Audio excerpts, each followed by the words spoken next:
Hi, I'm Erin with Erin's Faces, and this is our speed round for the Aloe setting powder with our powder brush. Here we go. Okay, you've got your foundation or your tinted moisturizer on and your concealer on. Now you want to set it so it stays, and Aloe setting powder is how you're going to do that, all right? So you're going to take your top off. Not really. You do you, though. And then you're going to take this, and I'm just going to twist it so half of the little holes are there. Then I'm going to do that so I have some stuff. I don't know if you can even see it.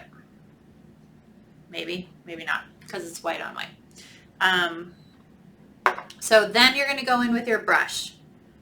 You're going to pick up a piece of the powder, okay?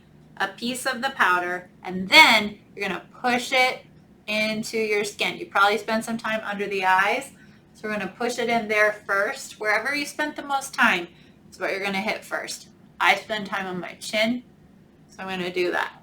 And then you bop it all over. Pushing, not brushing.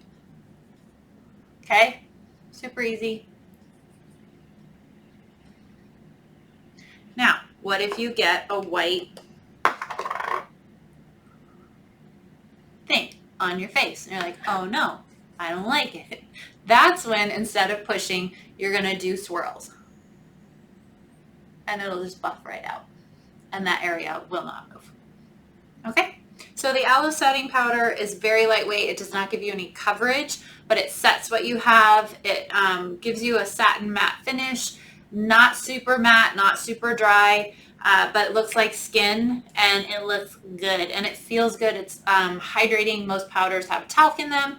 This does not, so it's a hydrating setting powder. I love it. I hope you love it too. Let me know if you have questions, okay?